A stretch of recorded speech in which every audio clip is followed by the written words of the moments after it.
The wind rolled off the lake with an edge sharp as broken glass. The black storm clouds crawling across the sky weren't just heavy with rain, they were alive with something more ominous. Trees bent with every gust, their branches swaying like mourners at a funeral, and the manicured flowers lining the cobblestone driveway trembled as if in dread. The lake, once still and mirror-like, now slapped against the dock with growing violence, threatening to claim it. On the emerald-green lawn of the lakeside mansion, a white-columned, slate-roofed monolith that towered over the shore like a monument to old money, 3 figures stood like statues caught mid-play. Tension buzzed in the air, thick enough to taste. The woman was impeccably dressed, a crisp white blouse tucked neatly into a tailored black skirt that hugged her form with corporate precision. Her heels were impractical for the lawn, sinking slightly into the damp grass, but she didn't shift her stance. Her eyes, shielded by dark sunglasses, were locked on the man in front of her. He was in full military camouflage, boots muddied, uniform creased, and a duffel bag slung over one shoulder. A fresh scar curved along his left cheek, partially hidden by a 5-day shadow. The way he stood, ramrod straight and silent, made it clear that whatever battle he had fought, it wasn't over. Behind them, a uniformed police officer observed the scene with a conflicted expression, arms crossed, hat tilted slightly forward to shield his eyes from the wind. His nameplate read C. Henley, and though he remained silent, the lines around his mouth told a story of regret. "Miss Carson," the soldier said finally, his voice as gravelly as the storm clouds rolling in. "I didn't come here to fight. I came for answers." Alicia Carson removed her sunglasses slowly, revealing eyes that were calculating but not unkind.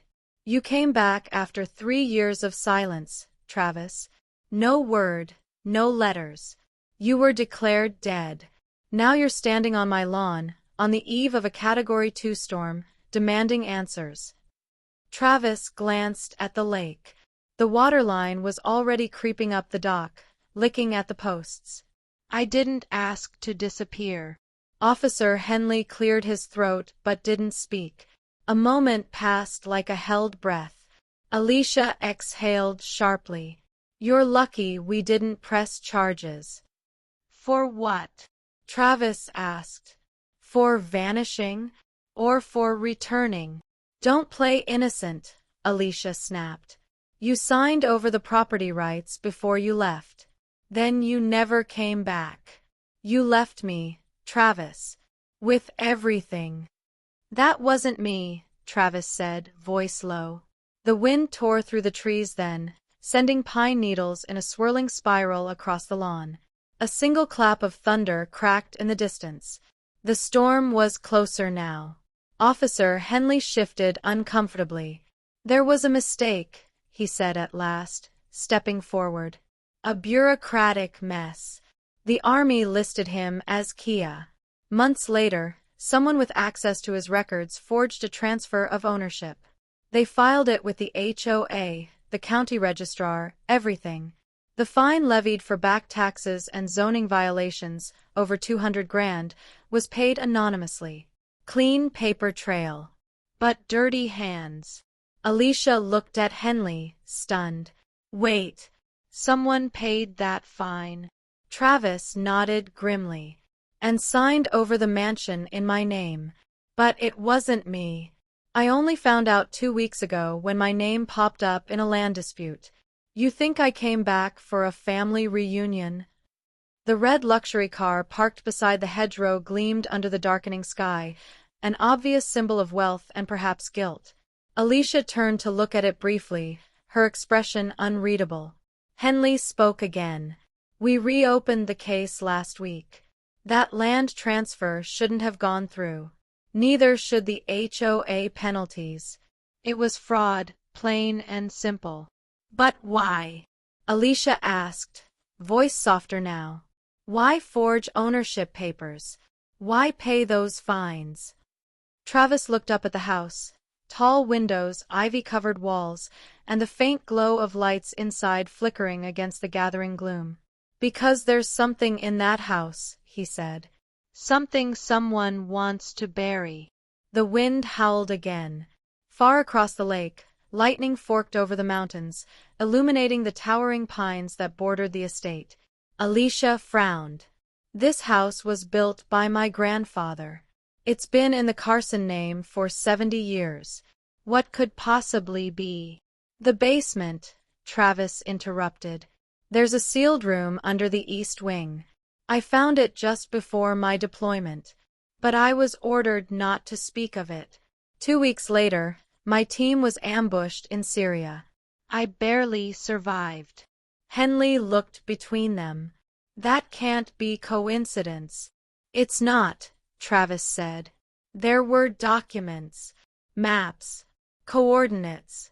Someone didn't want them seen.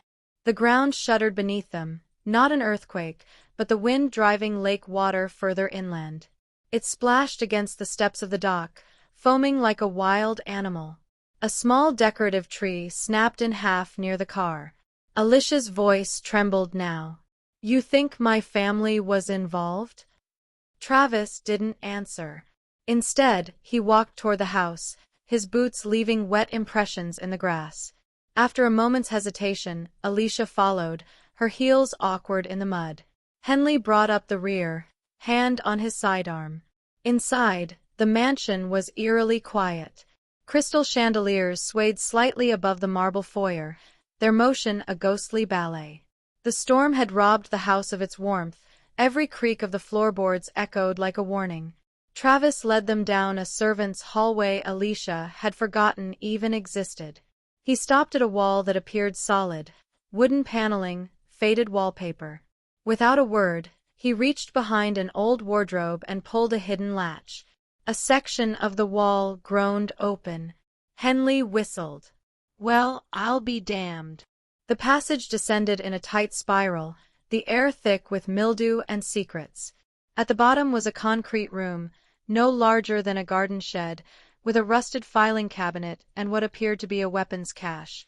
Military? Alicia asked, stunned. No, Travis replied, pulling open a drawer. Private contractors. Black ops. Hidden assets laundered through civilian properties. Your mansion, Ms. Carson, was one of several storage points for something called Operation Dry Vein. Henley looked visibly shaken. That op was disavowed years ago. Rumor was it involved extraction of rare minerals from war zones. Illegal stuff. Alicia stepped back, hand covering her mouth. My grandfather was a senator. He had clearance for things. But this is treason. Travis stared at the rusted cabinet. And someone used your name, my name, this house, to keep it buried. A sudden boom shook the room.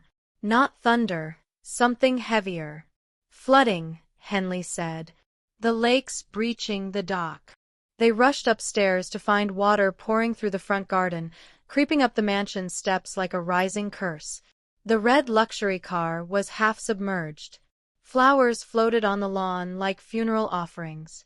There's no time, Alicia said. We need to evacuate.